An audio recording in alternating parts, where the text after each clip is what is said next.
Halo semuanya. Dalam hidup, pasti kita pernah gagal. Nggak peduli seberapa sukses atau kayanya lo, kegagalan itu pasti datang. Dan jujur, nggak ada yang suka gagal. Rasanya sakit, bikin malu, bahkan bisa bikin lo ngerasa hidup lo hancur. Tapi pernah nggak lo lihat orang yang tetap bisa bangkit setelah jatuh berkali-kali? Nah, di video ini kita akan bongkar rahasia mereka, rahasia di balik keberanian menghadapi kegagalan. Gua kasih tahu ya, ini bukan sulap, bukan trik, tapi kunci-kunci yang bisa lo terapin langsung di hidup lo. Hal pertama yang harus lo pahami adalah, kegagalan itu bukan akhir dari segalanya. Ini bukan tentang lo menang atau kalah, tapi tentang seberapa kuat lo bisa bangkit setelah jatuh. Orang-orang yang punya mental baja, mereka nggak lari dari kegagalan. Mereka hadapi. Kenapa? Karena mereka tahu, kegagalan itu adalah guru terbaik. Nggak selalu enak dengernya, tapi jujur. Coba deh, lo inget-inget lagi kegagalan terbesar lo. Sakit kan? Tapi dari situ, lo belajar sesuatu yang nggak didapetin di sekolah atau dimanapun. Itulah gunanya kegagalan. Kedua, orang sukses beda, mereka nggak nanya kenapa gua gagal, tapi apa pelajarannya. Mereka nggak melihat kegagalan sebagai vonis mati, tapi feedback. Bayangin lo lagi main game. Kalah, ya diulang lagi, dicari strategi baru. Hidup juga gitu. Bedanya, game bisa di-reset, hidup terus jalan. Makanya jangan terjebak di lubang kegagalan. Gali ilmunya, dan gunakan untuk naik ke level selanjutnya.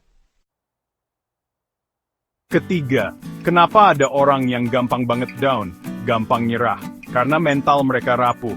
Nah, orang yang berani, mereka punya mental baja. Mereka tahu cara mengelola emosi. Mereka nggak takut merasakan sedih, kecewa, marah. Itu manusiawi. Tapi, mereka nggak biarin emosi itu mengendalikan mereka. Mereka kasih waktu untuk merasakan lalu bangkit lagi. Mereka tahu hidup itu bukan tentang menunggu badai berlalu, tapi belajar menari di tengah hujan. Keempat, apa yang bikin lo terus maju meskipun banyak rintangan? Jawabannya, tujuan. Orang yang punya tujuan hidup yang jelas, mereka punya bahan bakar untuk terus berjalan. Mereka tahu kenapa mereka berjuang, kenapa mereka harus bangkit dari kegagalan. Tujuan hidup itu kayak kompas. Saat lo tersesat, dia yang akan memandu lo kembali ke jalur. Jadi, temukan tujuan hidup lo. Gali lebih dalam, apa yang benar-benar ingin lo capai dalam hidup ini. Kelima, percaya deh, nggak ada orang kuat yang berdiri sendiri.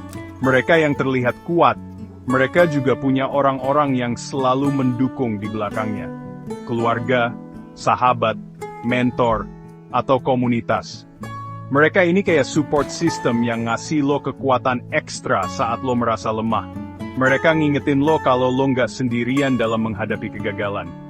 Jadi jangan ragu untuk meminta bantuan saat lo membutuhkannya. Ingat, meminta bantuan bukan berarti lemah, tapi kalau lo cukup cerdas untuk tahu kapan harus mengisi ulang energi.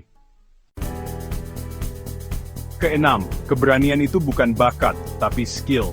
Dan kayak skill lainnya, keberanian bisa dilatih. Gimana caranya? Mulai dari hal-hal kecil. Coba deh, keluar dari zona nyaman lo. Lakukan hal-hal yang biasanya bikin lo takut. Gagal? Nggak masalah. Yang penting lo coba. Semakin sering lo menantang diri, semakin terbiasa lo dengan rasa takut. Dan pada akhirnya, kegagalan bukan lagi momok, tapi tantangan yang bikin lo semakin kuat. Gua mau lo ingat satu hal, berani bukan berarti nggak takut. Tapi, tetap melangkah meskipun rasa takut itu ada. Kegagalan itu bukan musuh. Kegagalan itu guru. Dia yang akan membentuk lo menjadi pribadi yang lebih kuat, lebih tangguh, lebih bijaksana. Jadi, jangan takut gagal. Hadapi, pelajari, dan bangkit lebih kuat. Ingat, semua orang punya potensi untuk menjadi pemberani. Termasuk lo.